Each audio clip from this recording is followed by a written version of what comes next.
Adventist World Radio, the voice of hope. Radio feon'ny fanantenana na ny AWR.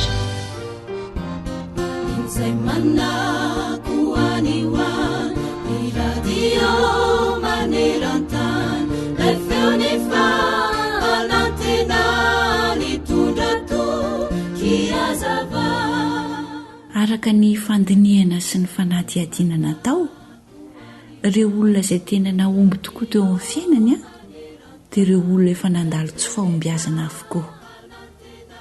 Tsy mety ary esory ao an-tsainany hoe efa lavo tsy naomby ka vao maika hitanondrika, dia lasa tsy miezaka sy tsy mihoatra intsony fa mino tanteraka an'ilay hoe tsy mahomby ny tokony atao kosa nefa manoloana ny tsy fahombiazana dia ny mijery izay rehetra mety ho lafo tsara n'izany tsy fahombiazana izany ary dia mitraka sy miezaka hatrany. Na misy azy ireo fahavalo manambany izay mpanan-kivy no asany, na tonga aza ny tsy fahombiazana ary tsy maintsy misy izany, dia tady ity tsara ary minofa ireo sakana rehetra ireo no tena tsy fahombiazana. Ny mety dia misafidy ilay toetra mahay mampivadika an'izay tsy fahombiazana izay ho lasa fahombiazana ao aoriana. Tadidio ary mpiaino namako fa fiaikana sy tohatra natao hiakaranao reny tsy fahombiazana reny, mba hahatonga anao hatanjaka, hahita fanandramana, hahay zavatra betsaka manoloana ny fiainanao. Ahasoanao reny satria fantatsika fa ny zavatra rehetra dia miara-miasa hasoa izay tian'Andriamanitra, dia izay voantso araka ny fikasany raha teo. Romanina 5:9-20. Amen.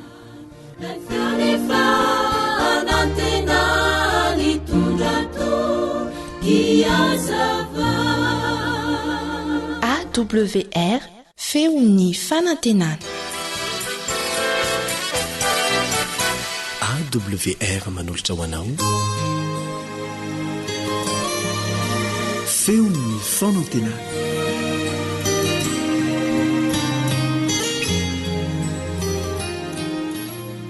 Sotranao manaraka tsy tapaka ny onja-peo ny feon'ny fanantenana.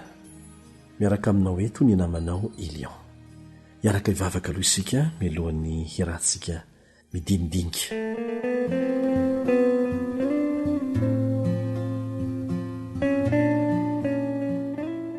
Aizay ny an-danitro misaotra anao zahay satria afaka miaraka mandinika ny zava-misy iainanay zahay ary mitady ny vahaolana mazava eo amin'ny teninao. Sokafo ny sainay Tompo mba tsy ho jamba eo anatrehany zava-misy ary anaraka ambokiny fotsiny rehefa aratsiana izay afafin'ny Satana manoloana anay. Mangataka anao zay mba hiaino ny vavakay amin'ny anaran'i Jesosy. Amen.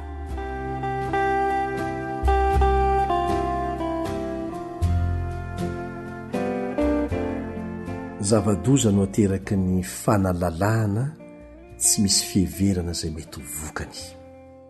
Aka ohatra anankiray isika izay vokatra izany eo amin'ny fanabeazana. Famaritana maro isan-karazany momba ny marina sy ny diso no entiny maro eo anatrehany zanantsika, na amin'ny alalan'ny hainao manjery izany na ny ampianarana. Dia lazaina amin'izy ireo matetika hatrany ampianarana aza fa tsy misy ny hoe marina tanteraka na ny diso tanteraka. Ny mpianatra dia mahafantatra an'izany tsara mihitsy. Dia atao izay inoana izy ireo fa tsy maintsy manapa-kevitra ny amin'izay heverino marina na diso ho an'ny tenany samyreriny tsirairay avy, ary dia tafiditra ao anatin'ny vovon'ireo olon-dratsy avy hatrany izy ireo vokatra izany. Raha koa fanao anatin'ilay taranja antsoina hoe filôzofia izany rehetrarehetra izany. Soatoavina maro no manjary mifanipaka ao an'eritreritra ny zanantsika.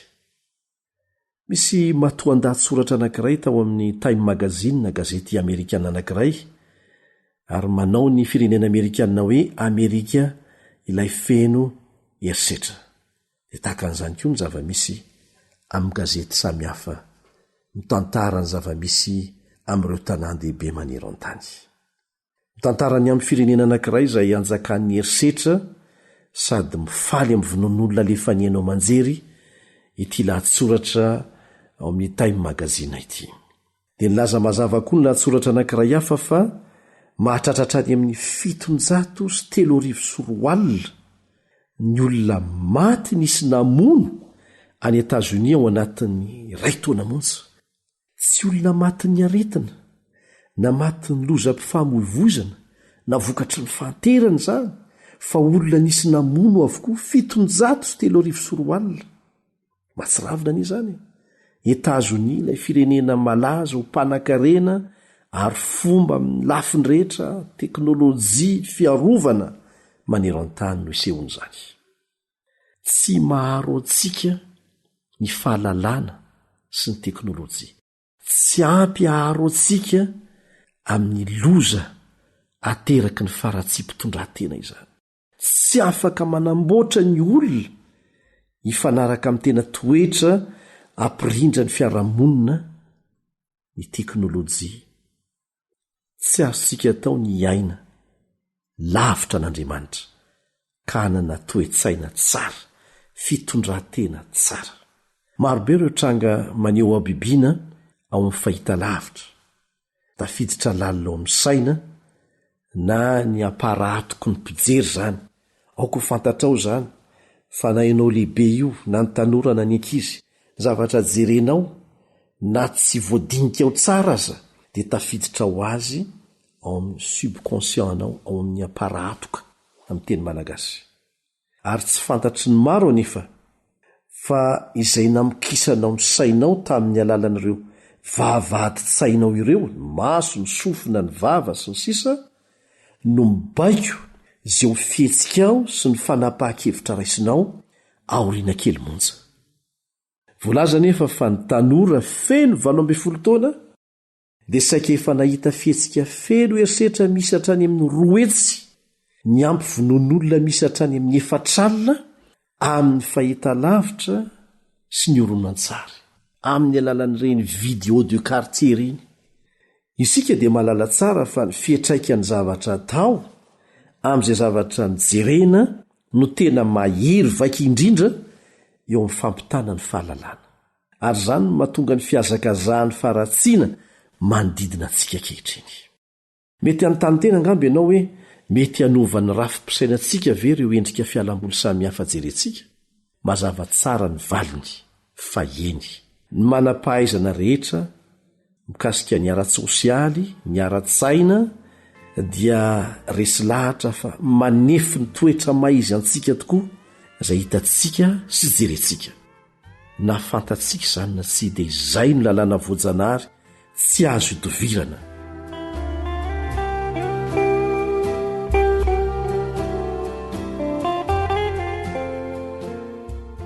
Manambara ny fahamarinan'izay voalaza amin'ny Baiboly ny fikarohana efa natao mikasika ny fiantraikan'izay zavatra jerena eo amin'ny toetra. Ohatra anankiray amin'izany eo amin'ny Korintiana 2:7-1. Korintiana 2:7-1. Ao no voalaza ao: mijery ny voninahitry ny tompo ary ovana ahazo izany endrika izany. Na amin'ny tsara izany na amin'ny ratsy dia izay jerenao, izay banjininao no manovanao. Lalàna voajanahary mifesaintsika izany. Miova arak'izay zavatra jereny sy banjiny ny olona. Raha vonon'olona misa 4 ny jerenao dia anjary tsy hataitra firy ny sainao intsony no jery herisetra. Raha fihetsika feno herisetra misa 2 hetsy no hitanao amin'ny fahitalavitra dia efa nitaiza-tsy kelikely ny sainao izany ho resy lahatra fa endrim-pitondran-tena azo ekena tsara ihany izany ny herisetra no ny anton'izao na izao. Ary na tsy manaiky izany amin'ny vavanao azy ianao dia ho gaga fa manomboka miaina amin'izany tsy na eo amin'ny fiainanao. Saingy mety hametra-panontaniana ihany ianao hoe fitsipikiza no anaiky an'izany. Raha fenonao ny faharatsiana ny sainao dia anjary ino tsikelikely ianao fa ara-dalàna tsara mihitsy ny faharatsiana. Kanefa mety anontany ihany ianao hoe amin'ny fitsipikiza ary toteny filamatry ny fiarahamonina misy antsika anieny hoe ataovy izany raha mety aminao ataovy izany raha mahafinaritra anao, na dia manimba ny hafa aza na dia manimba ny tenanao aza. Mbola misy ihany ve ny fitsipahendrena amin'ny feny fiarahamonina misy atsika. Tsy tokony hagaga raha lasa ambony dia ambony tahaka an'izao ny tahany eloka be vava ry havana. Nahoana ny tsy zava-mahagaga traizatraiza intsony erisetra. Ary mampiahiabe ny maro ny fiakaran'ny tahany fisaram-panambadiana. Mamevaly teny mazava tsara ny Baiboly. Manazava tsara ny tena antony mampioro tsy kelikely ny fitsipotondratena sy ireo sotoavina fototra efa nahazatra hatramin'izay ny ten'Andriamanitra. Olazaina aminao ny tena fototry ny olana, niodina tamin'ireo fitsipitondratena avy amin'Andriamanitra ny fiarahamonina misy antsika. Niodina tamin'Andriamanitra ny fiarahamonina misy antsika. Efa nanary ny torolalana nomen'Andriamanitra ny akamaroan'ny poniny taonjato faraika amin'ny 20. Hoy ny fiarahamonina ankehitriny hoe izay mety amin'ny fisainanao ny fitsipika. Dia mafisiny mihitsiny hoe tsy misy olona afaka ilaza aminao izay tokony ataonao, izay mety aminao dia ataovy. Nilaozana lavitra ny tenin'Andriamanitra sy ny fahamarinana izay nitaizana hatray. Dia izao hoe raha mahita izao ny vokany. Tsy ny fironina hisaraka amin'Andriamanitra ny isika. Tsy mitondra afa-tsy izao fahampotena miariary eo an'loantsika isa-tsegondro izao, izany toe-tsaina entin'izao tontolo izao sy voiziny mafy izany. Manamafy raha teo ny tsy tokony hitokisantsika amin'ny fisainantsika ny Solomona nao amin'ny Oabolana 7:20. Oabolana 7:20 manao hoe izay mahatokony fony dia adala. Satria nahoana? Mety hamitaka anao mora fona angeny ny fonao ny fisainanao azadiny fa mpanota isika ary tsy azo ianteherana amorona fitsipika endry avy amin'ny eritrerintsika mpanota fotsiny isika. Tsy zavatra ety hisy mihitsy izany. Fahamarinana mazava mikasika ny tena mahisika antsika olombelona no nambaran'nga Isaia mpaminany ny testamenta taloha tamin'ny lazany ao amin'ny Isaia 7:15 hoe Isaia 7:15 isika rehetra dia samy efa nanitaky ny ondry, samy efa nivilo amin'ny lalantsika aby isika rehetra. Ka olona efa nivily lalana ve afaka maritra sy hanoro ny lalamarina? Aoka resika lindry teny ho natrehan'i Jehova. Satria ninona ho ataonao amin'ny maha-olombelona anao dia hipetraka tsy ho aina ho vaina ity fitsipika ity dia ny hoe azonao atao no mifidy izay tianao atao, fa tsy hanananao fahefanana kely aza ny fidy izay tsy maintsy ho vokatra izany eo amin'ny fiainanao. Manaiky fotsiny sisa no azonao atao. Dikan'izay tsy tompony fiainanao ianao. Nisy namorona ianao dia nisy namonjy, matoa mbola misy. Azonao heverina ho mety avokoa ny zavatra rehetra raha miankina amin'ny fomba fisainanao fotsiny ianao. Izao ny teny nampilazaina ny mpaminany Hosea ao amin'ny Hosea 4:7. Hosea 4:7. Rivotra ny nafafiny dia tadiono no jinjainy. Rivotra ny nafafiny dia tadio no jinjainy. Raha zavatra ratsy ny nafafinao amin'ny sainao sy ny zanakao dia tsy maintsy fiainana feno faharatsiana no jinjainao, na eo amin'ny fiainanao na eo amin'ny fiainan zanakao. Raha namafy ahidratsy ianao dia aza manantena ny jinja vary. Raha mamafy rivotra ianao dia tsy maintsy hijinja tadio. Efa namafy ny rivotro ny erisetra tamin'ny alalan'ny hainao manjery isika dia mijinja ny tadio ny eloka be vava. Efa namafy ny rivotro ny fahavetavetana isika tamin'ny alalan'ny fanalalahana tsy voafe dia mijinja ny tadio ny fisaram-panambadiana sy ny erisetra hatrany amin'ny fanambadian'ny lahy sy ny vavy sy ny vavy. Dia hitantsika ny mbola ho toy sy ny voka-dratsy aterak'izany. Efa namafy ny rivotro ny firaisana ranofo tsy ara-dalàna tamin'ny fahita lavitra isika dia mijinja ny tadio ny lehilahy marary-saina mihaza ny zanakao mba ho aolany. Izany ny vokany. Toe-javatra mifampiankina avokoa izany. Amin'ny fomba ahoana no hiarovanao ireo fitsipitondratena tsara ao anatin'ny tontolo feno faharatsiana izay ekeny fiarahamonina misy anao namafy rivotra isika dia mijinja tadio.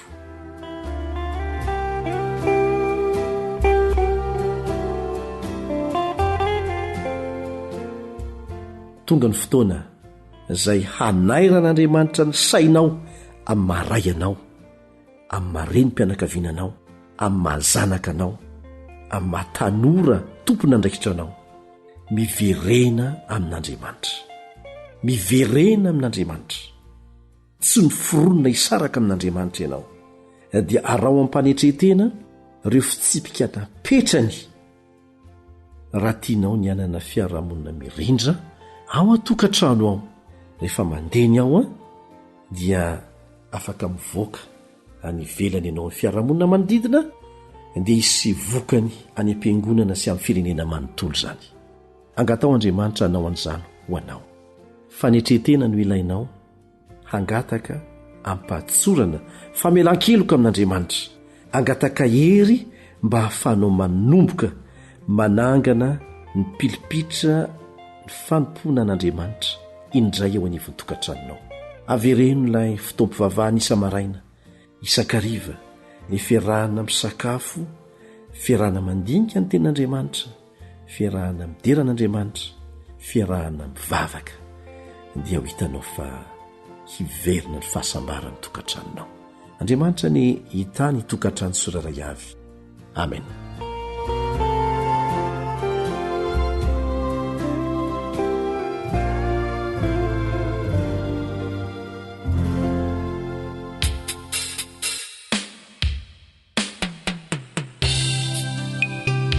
Feon'ny Anjomara Mahajanga.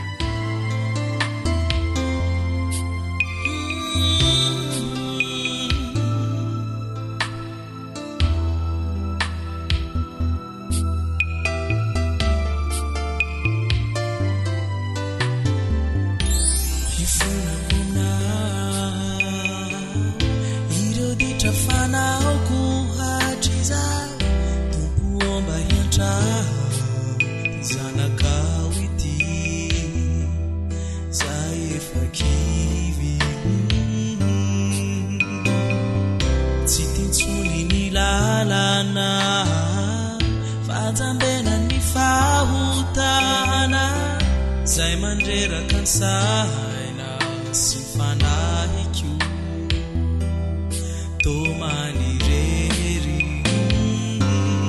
omeo vahaonanao mba hiverenako ankalaza siderany anaranao mamela ny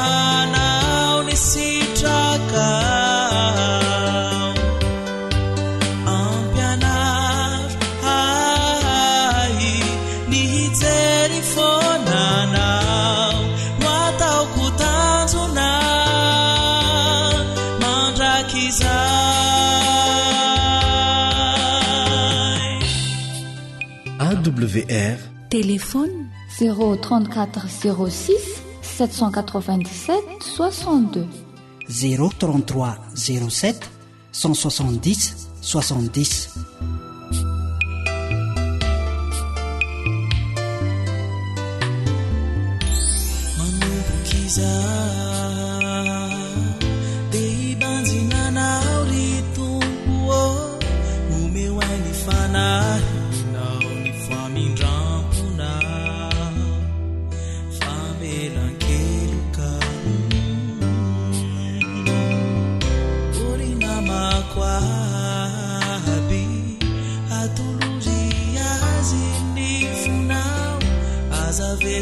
Verire ni tenana zaifa puchaka umeo faunana mai verena ku ankalaza siderani anarana mamela ni heluku Pudiano amiku mi fiti amana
taridalana ho amin'ny fifoazana sy ny fanavaozana marina. Taridalana ho amin'ny fifoazana sy ny fanavaozana marina.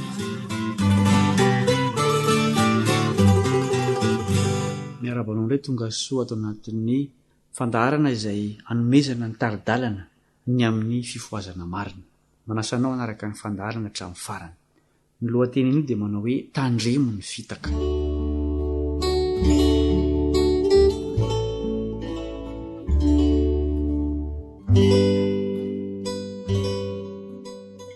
Inona no fisedrana? Zao no ambaro amin'ny Isaia 9:20. Ho amin'ny lalàna sy ny teny vavolombelona ihany, raha tsy miteny araka izany teny izany izy dia olona izay tsy posahan'ny fahazavany maraina.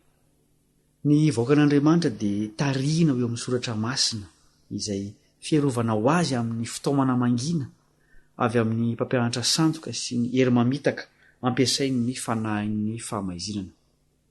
Mampiasa izay fitaka rehetra azony atao Satana mba hisakanana ny olona tsy ahalala ny Baiboly izay manambara mazava ny fitaka ataony. Isaky ny misy ny fifoazan'ny asan'Andriamanitra dia mientana hanao asa lehibe kokoa ny andrinany ratsy. Ankehitriny izy dia manao ny fiazahany mafy indrindra mety ho vitany amin'ny ady farany ataony amin'ny Kristy sy ny mpanaraka azy. Efa mananontanina ilay fitaka farany lehibe.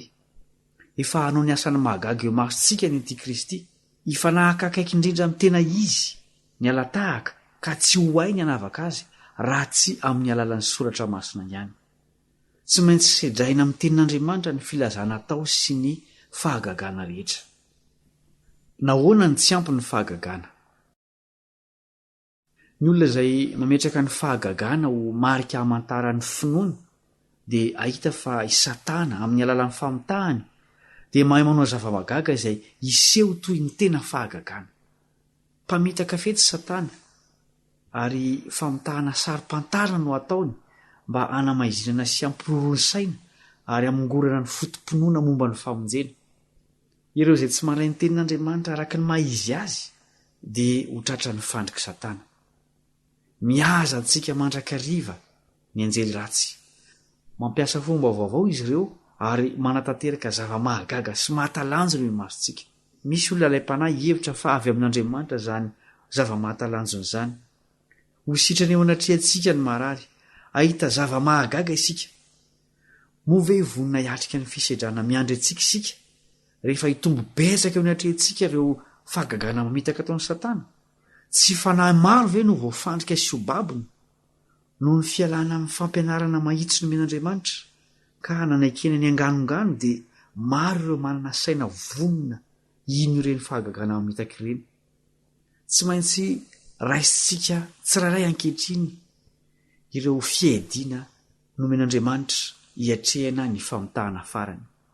Ny finoana ny tenin'Andriamanitra izay hianarana ao anatin'ny vavaka ary ampiarina no fierovana ho antsika amin'ny herin'ny Satana sy hahatonga antsika ho mpandresy amin'ny alalan'ny rany Kristy.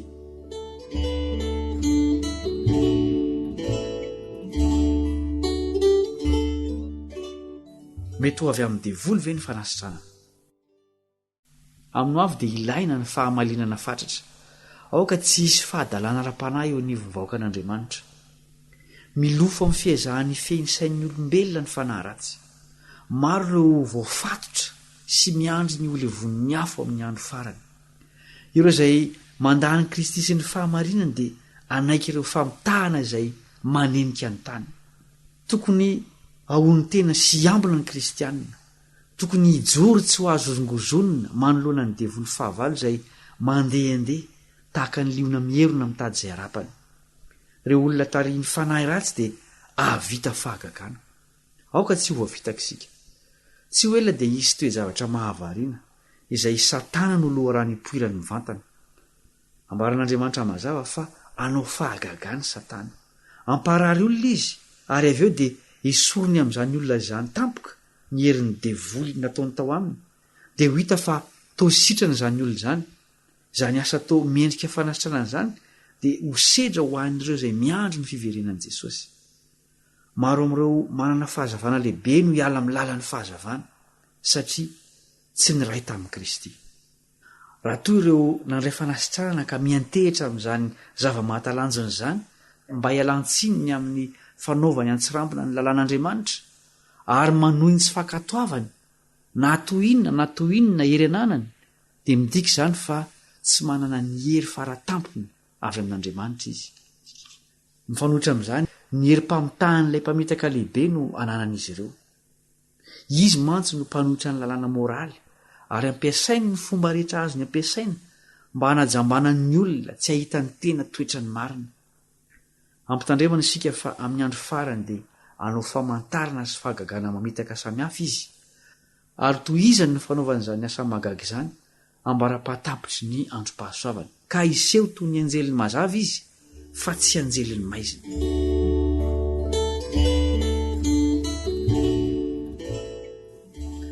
Lehilahy mandainga tamin'ny taona 1970. Nisy sokajiny olona sasany tamin'ireo nitandrina ny sabata izay nanana toe-tsain'ny hafanam-pody izy toerany. Kely ihany no nisotrony teo amin'ny loharan'ny fahamarinana ary tsy fantany ny toe-panahy araky ny afatry ny anjely fahatelo. Ny sasany tamin'ireny olona ireny dia nampiasa izay antsoiny hoe fanomezam-pahasoavana ary nilaza fa Andriamanitra no nametraka azy ireo tao amin'ny fiangonana. Nampiasa teny mononmonina tsy misy heviny izay antsoiny hoe fitenenana tamin'ny teny tsy fantatra izy ireo sady tsy fantatry ny olona no tsy fantatry ny tompo sy ny lanitra manontolo. Izany fomba izany dia notefen'olombelona ary ilay mpamitaka lehibe no ao ambadiny. Ny hafanam-pody isy tafahoatra, ny fientanentanana tsy izy, ny teny tsy fantatra sandoka sy ny kotaba dia lazainy fa fanomezam-pahasoavana avy amin'Andriamanitra ho an'ny fiangonana ary dia nisy ireo voafitaka izy ireo. Ny hafanam-pody isy tafahoatra sy ny fikotranana dia noheverina fa porofo manokana ny amin'ny finoana. Nisy ireo izay tsy afa-po tamin'ny fanombam-pivavahana raha tsy nahatsiaro nandia fotoana nampientanentana sy nahafalifaly. Izany no tanjona kendren'izy ireo ary dia nifoazina ny fientanentanan'ny fihetseham-po. Kanefa tsy nitondra voka-tsoa ny fivoriam-bavaka toy izany. Rehefa misinda ny fientanentanan'ny fihetseham-po dia midina ambany noho ny teo aloha izy satria ny fifaliana tsapany dia tsy avy amin'ilay tena loharan'ny mpifaliana. Ny fivoriam-bavaka tena mahasoa ho an'ny fitomboana ara-panahy dia feno fahamendrehana ary mikatsaka lalina izay ahakasiana ny fo. Amin'izany ny tsirairay dia mandiny tena ary mikatsaka fatratra ampanetretena ny anatra amin'ny Kristy. Nisy ireo olona nivezivezy izay nilaza fa mpanompo ny rahan'Andriamanitra ary nitondra ny sabata tamin'ny toerana samihafa kanefa ny fahamarinana toriany dia niaro fampianaran-diso ary izany hevitra miboriko izany no nafafiny tamin'ny olona. Natosiky Satana ho tonga tsy mpino marani-tsaina sy kinga izy ireo. Ny sasany tamin'izy ireo dia nanana fanazavana betsaka ny amin'ny fanomezam-pahasoavana toriany ary mazana dia efa zadra raha tokoa. Nirona tamin'ny fientanentanam-po ny fihetseham-po izy ireo, nanonona feo tsy hay fantarina izay nantsoiny hoe fanomezam-pahasoavana ny fiteny tsy fantatra. Ary nisy sokajiny olona izay hita fa tosi-dokan'izany fisehoana hafahafa izany. Nisy fanahy hafahafa izay nanjaka tamin'izany sokajiny olona izany izay ny tsara sy nanameloka nizaniza nananatra azy ireo. Ny fanan'Andriamanitra dia tsy miasa eo anivon'ny olona toy izany. Fanahy hafa no mitarika azy ireo. Tsy ny fitenenana amin'ny teny tsy fantatra na ny fanaovana fahagagana no ampiova fo an'izao tontolo izao fa ny fitorianan'i Kristy ilay no fantsina teo amin'ny azo fijaliana.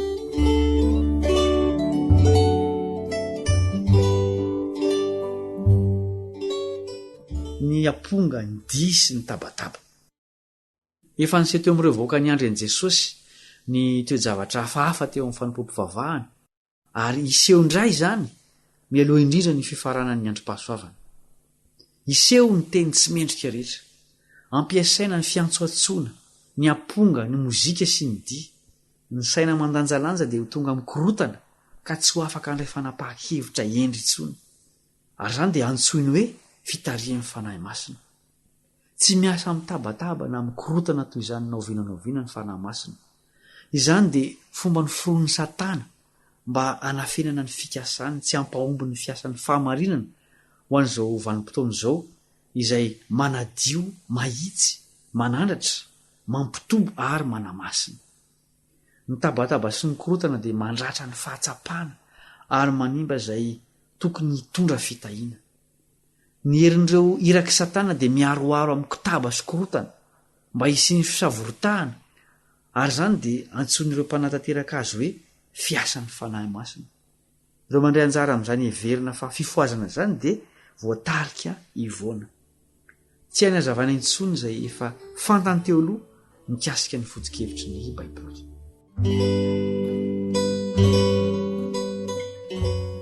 Vatana tsy voafehy.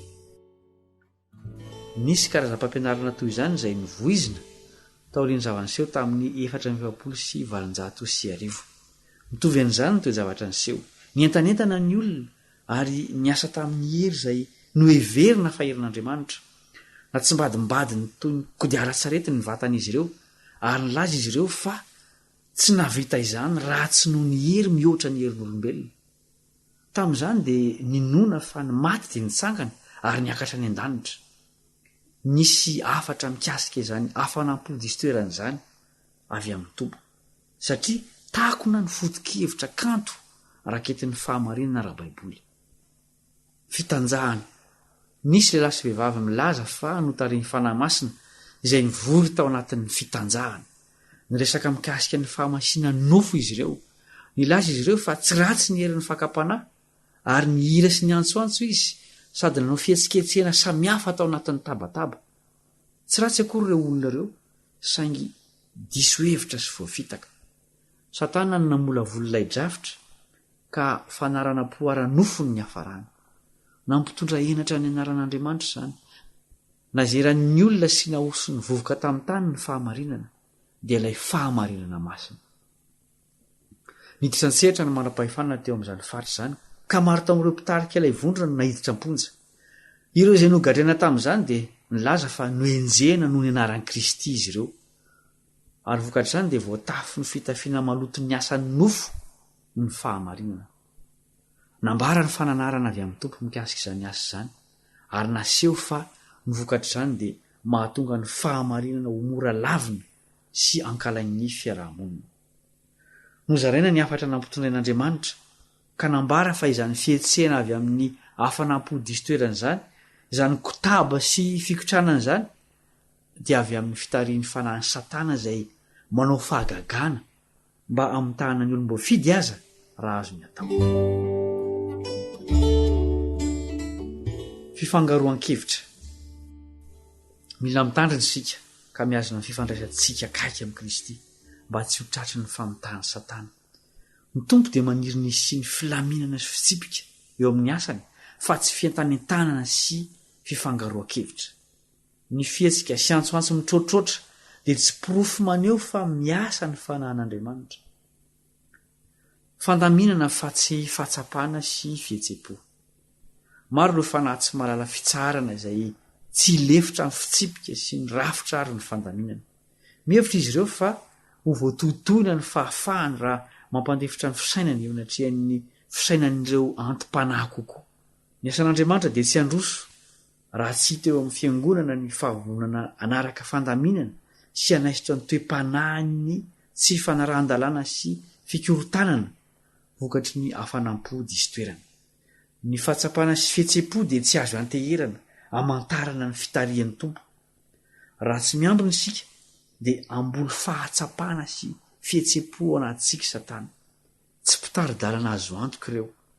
Ny tsirairay dia aoka hifankazatra amin'ny porofo ny fahamarinan'ny finoantsika, ary ny tokony hokatsahana indrindra dia ny ampiatra ny finoantsika sy ny amoa ho voninahitr'Andriamanitra.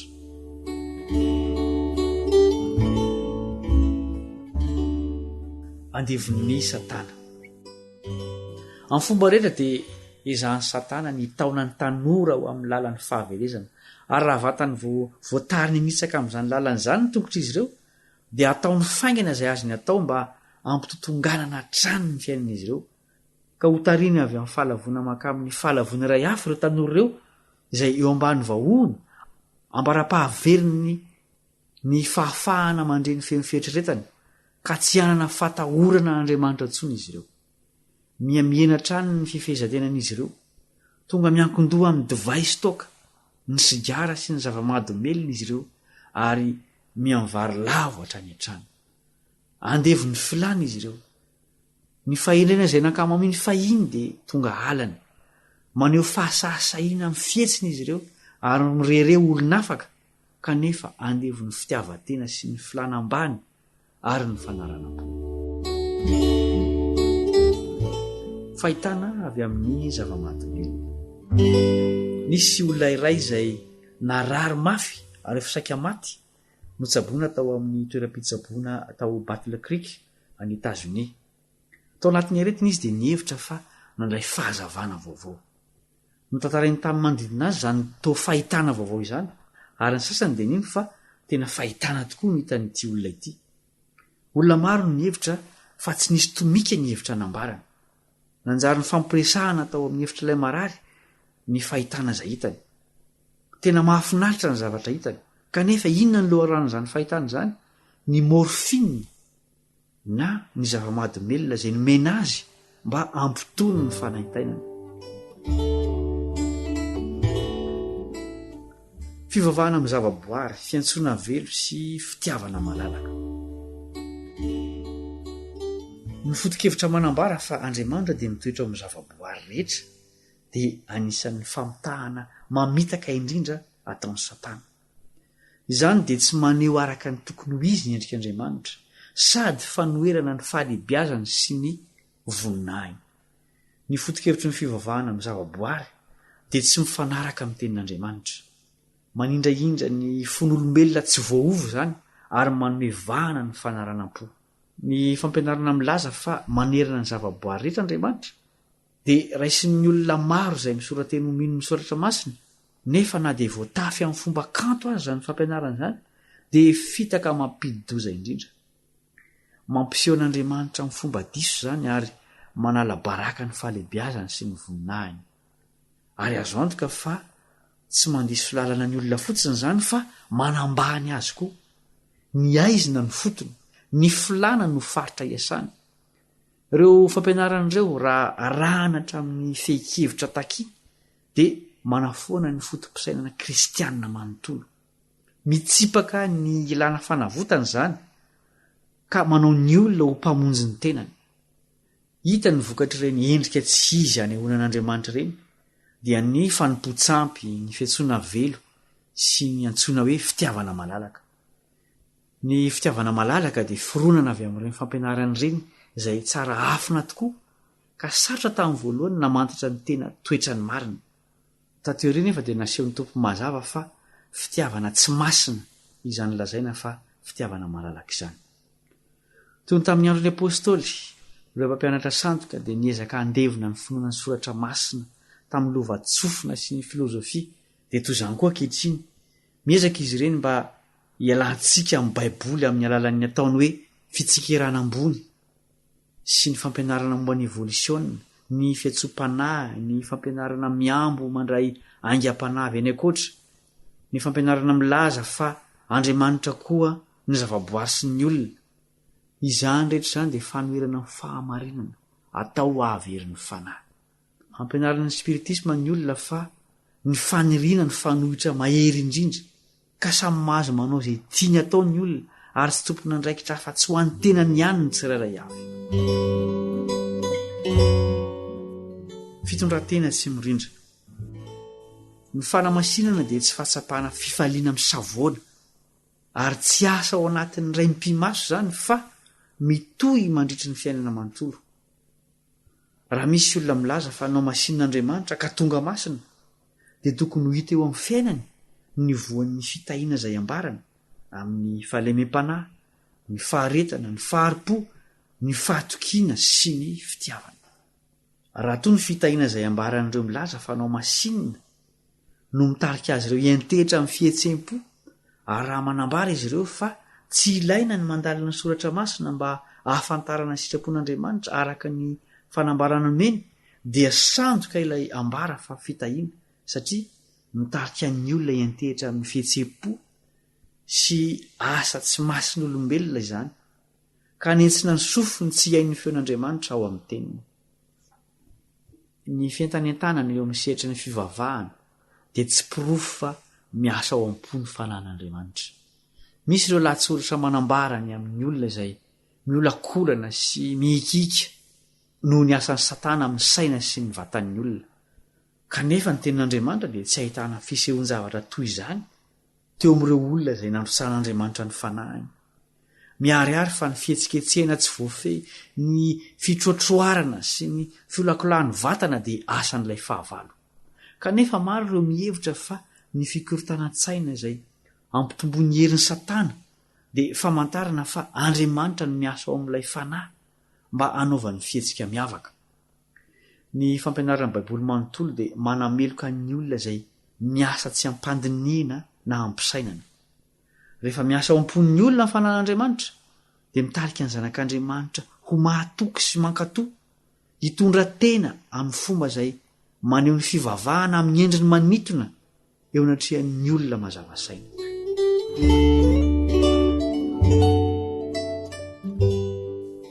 Fisehoany ivelany. Hoy Jesosy, tsy izy rehetra manao amiko hoe tompoko tompoko no hiditra amin'ny fanjakan'ny lanitra, fa izay manao ny sitrapony raiko izay any an-danitra. Maro no amiko amin'izany andro izany hoe tompoko tompoko, tsy efa namonany tamin'ny anaranao va izahay, ary tsy efa namoaka demony tamin'ny anaranao va izahay, ary tsy efa nanao asa lehibe maro tamin'ny anaranao va izahay? Ary dia ambarako amin'ny marimarina hoe tsy mba fantatra akory ianareo hatrizay hatrizay. Miala amiko ianareo mpanao meloka. Mateo 7:1-20. Mety ilaza ny tenin'ireo mpanaridian'i Kristy izy ireo, kanefa tsy mibanjina ny mpitaridalana azy. Mety hiteny izy hoe tompoko tompoko. Mety hanondro ireo olona izay sitrana sy ny asa mahagaga tamin'ny alalana izy ireo, ka ilaza fa manana ny fanahy sy ny herin'Andriamanitra bebe kokoa no ireo izay mitandrina ny lalàn'Andriamanitra. Kanefa ny asan'izy ireo dia eo ambaniny fifehezan'ilay fahavalon'ny fahamarinana. Ny tanjony eto farany dia ny hamitaka fanahy ary ny ampanalavitra ny olona amin'ny fankatoavana ny fahamarinana ary ny fanatanterahana ny andraikiny. Atsoatsy dia iseho bebe kokoa izany hery manao fahagagana izany, satria voalaza fa manao famantarana lehibe izy ka dia mampidina afo avy any an-danitra ho amin'ny tany eo mason'ny olona aza. Apokalipsy 17:17. Mahagaga ny mahita fa maro ireo izay vonina anaiky fa izany fisehoana mahagaga izany no tena asan'ny fanan'Andriamanitra. Kanefa ireo izay tsy mijery afa-tsy ny asa mahagaga irery ihany dia tarihin'ny fahataitairana sy ny fahatsapany saina ka ho voafitaka. Izay milaza ny tena no masina dia tsy tena masina. Ireo izay voarakitra fa masina ao amin'ny boky firaketan'ny lanitra dia tsy mahalala an'izany, ary izy ireo dia tsy mba mirehirehany amin'ny fahatsarana. Tsy misy amin'ireo mpaminany na apôstôly nilaza fa masina ny tenany, na i Daniela, na i Paoly, na i Jaona. Ireo olo-marina dia tsy mirehirehy toy izany no oviana. Arakaraka ny itombon'izy ireo amin'ny fanafana an'i Kristy no hitomaniny noho ny tsy fitoviany aminy, satria ny feon'ny fieritreretany dia mahatsapa tsara ny faharatsiana ary ny fahotana dia miahitan'izy ireo araka izay hitan'Andriamanitra azy. Manana fijery ambony amin'Andriamanitra sy ny planiny famonjena izy ireo, ary ny fon'izy ireo izay mihetry ao amin'ny fahatsapany ny tsy famendrehan'ny tenany dia velona mba hanome voninahitra ny maisan'ny fianakavian'ny mpanjaka sady zanak'ilay mpanjaka mandrakizay azy. Ireo izay tia ny lalàn'Andriamanitra dia tsy afaka miara-manompo sy miray saina amin'ireo izay mandika kitsirany lalàna sy ireo feno fangidiana sy hafetsena rehefa ampianarana mazava amin'ny fahafenony ireo fahamarinana ao amin'ny Baiboly. Manana fisedrana isika hamantarana ny marina sy ny diso ho amin'ny lalàna sy ny teny vavolombelona ihany. Raha tsy miteny araka izany teny izany izy dia olona izay tsy posahany ny fahazavany maraina. Isaia 9:20. Ny feon'izy ary no ino antsika.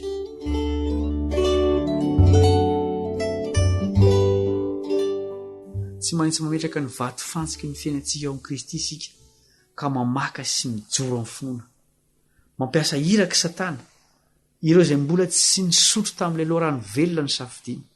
Reny fanahy reny dia mangetaheta zava-baovao sy zava-mahagaga ary vonina hisotro amin'izay loharano izay iseho eo anatrehany. Izy feorehana hoe indro aty Kristy na indro ary izy. Kanefa aza mino azy ireny, manana porofo tsy azo alaina tahaka isika mamantarana ny feon'ilay mpiandry tsara izay miantso antsika anaraka azy hoy izy tandrona ny didiny raiko aho tarino amin'ny fankatoavana ny lalàn'andriamanitra ny ondriny ary tsy mampirisika naovinanaoviana azy ireo andika ny lalàn'andriamanitra izy ny feon'olon-kafa dia feon'izay sady tsy manaja no tsy manome voninahitra ny lalàn'andriamanitra izay masina sady marina no tsara maro no mihevitra ny tena no masina ary mirehariany amin'ny zava-mahagaga tamin'ny nanasitrana ny marary kanefa tsy miraraha ny ofenitra lehibe ny fahamarinana io erin'izy nefa nanaozany fanasitrana an'izany moa ve miiritra ny masony rehetra mba hita fa mandika ny lalàna izy ireo ary moa ve izy ireo mijoro amin'ny mahazanaka manitry tena sy mankatoa azy izay vonina ankatoa ny fitakiany lalàn'andriamanitra aoka tsy ho voafitaka isika ny lalàn'andriamanitra dia masina tahaka ny mahamasina ny sesy fiandrianana ary amin'ny alala no hitsarana ny olona rehetra eto ambonin'ny tany tsy misy fenitra hafa andrefesana ny toetra raha tsy miteny araka izany teny izany izy dia olona izay tsy posahany fahazavany maraina ka moa ve ny tenin'andriamanitra no enoina sa ny fampianaran'olombelona no mendanja hoy Jesosy ny voany no amantaranareo azy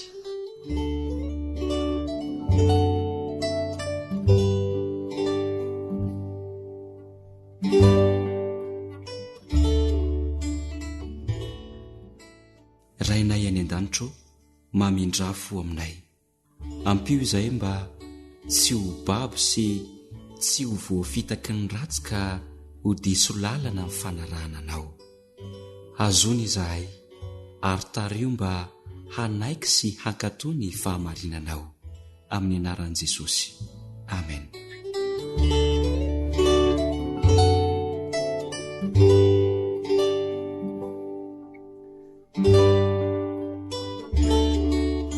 Radio AWR lay feo mitondra fanantenana isan'andro ho anao.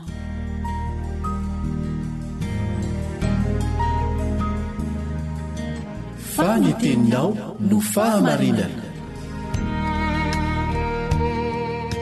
Tari-dalana manokana fianarana baiboly avoaka ny Fiangonana Adventista Maneran-tany. Iarahanao amin'ny radio feo ny fanantenana.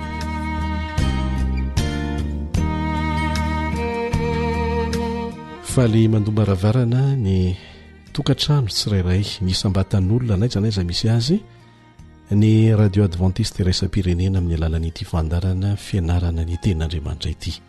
Miaraka aminao indray ny mpiara-mianatra aminao Elion Andriamitanso.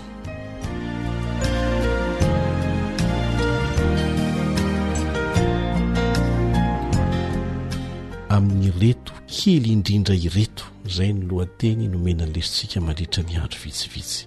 Amin'ny reto kely indrindra ireto Jesosy no nanao izany teny izany. Hitantsika ao anatin'ny lesona moa ny antony fidianana n'izany lohateny izany. Fa mialoha ny hidirantsika amin'ny tsipirian'ny lesona manasanao mba hiaraka hivavaka amiko.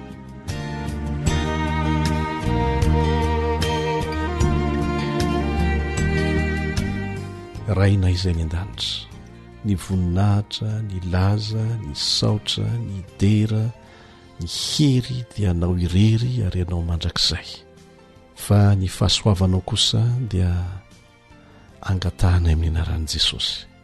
Ilay maty ny solo anay mba tsy hiala aminay. Satria raha miala aminay izany dia tsinotsinony izahay.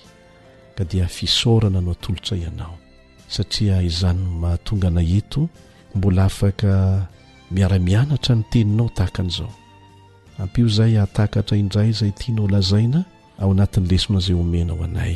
Ary indrindra hahay anararoatra izao fotoana izao hanovozana izany fahasoavana izany miaraka aminao amin'ny anaran'i Jesosy. Amen.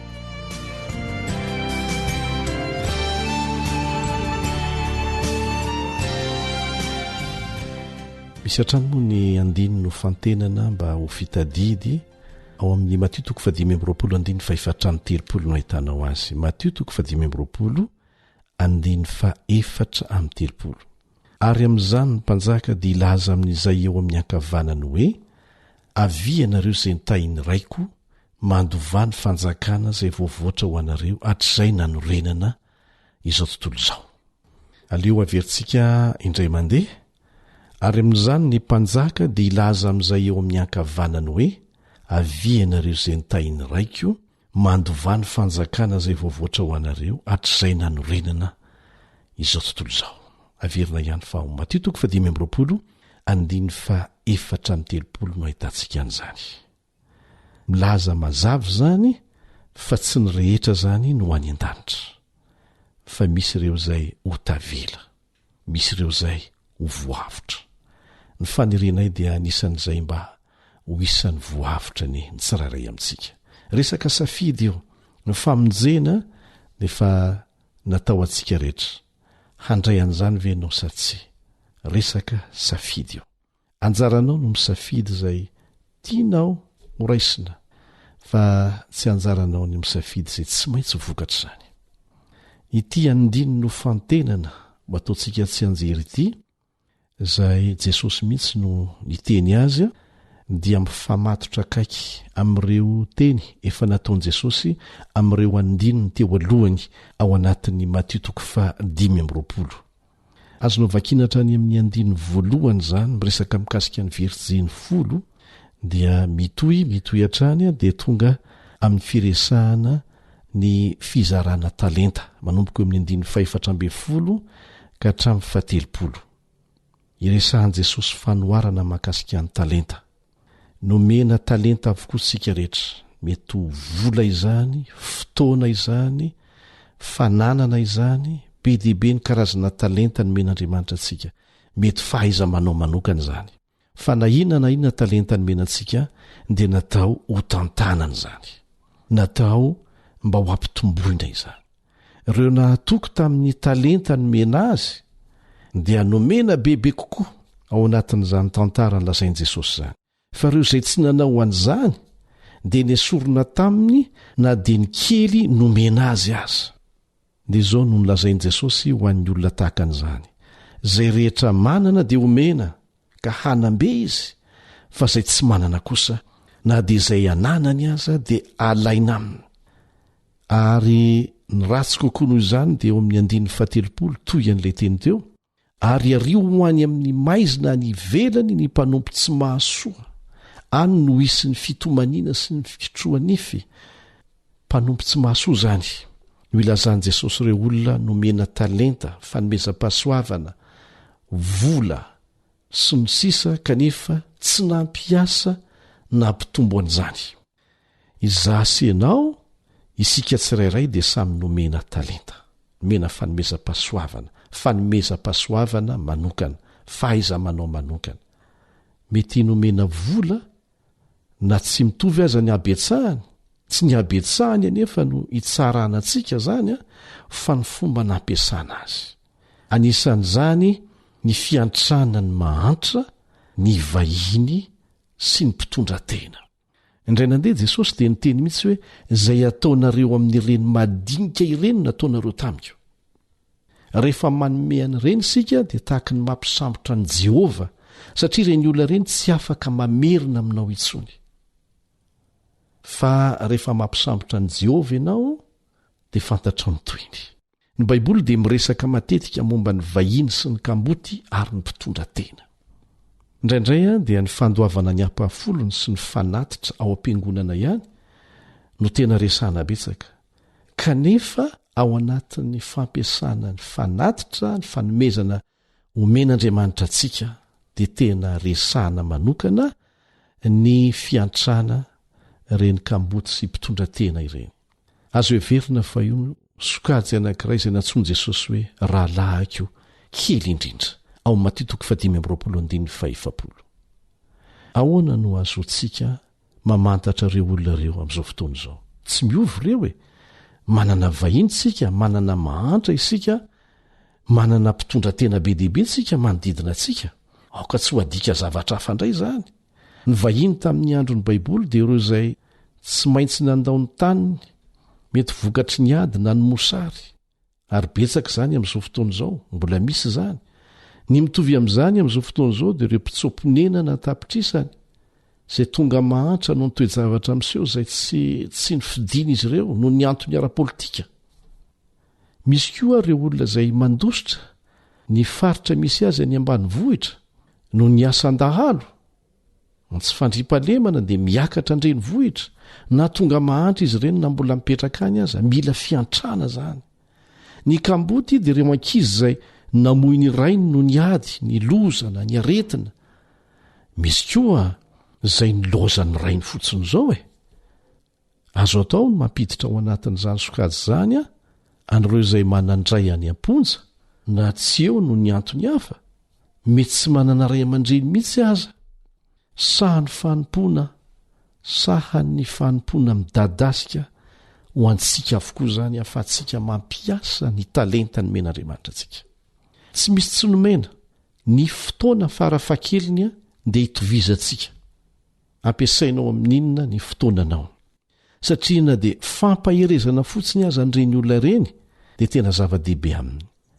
Ny mpitondra tena dia ireo izay namoy ny vadiny no ny antony mitovy amin'ny kamboty ihany. Betsaka ny lohan'ny fianakaviana izay tsy ahitana afa-tsy ray na reny fotsiny ary mila ny fanampiana izay azony fiangonana, azony mambra ny fiangonana mihitsy tsirairay entina ho azy ireny. Ka mandritra ny andro vitsivitsy ary dia tombontsoa antsika ny mianatra mikasika an'izany noho ny mampitanta-panana an'Andriamanitra antsika.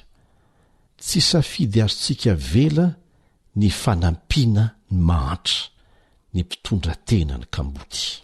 Matetika isika dia mazoto mandoa ampafolony satria misy teny fikasana fampanantenana tombontsoa ao ambadika izany.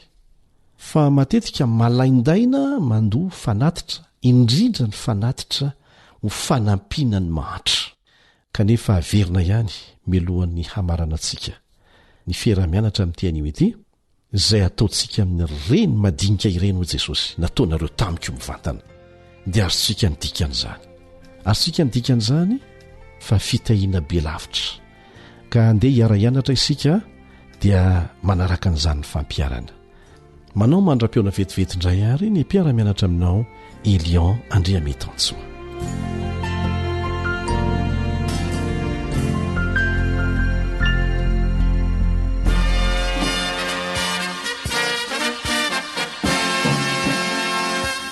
Adventist World Radio, The Voice of Hope. Radio feony fanantenana. Ny farana treto ny fanarahanao ny fandaharan'ny radio feo fanantenana na ny AWR amin'ny teny malagasy. Azonao ataony mamerina miaino sy maka mahimaimpona ny fandaharana vokarinay amin'ny teny pirenena mihoatriny 100 amin'ny fotoana rehetra. Raisoaryn'ny adresy ahafahanao manao izany. awr.org na feofanantenana.org.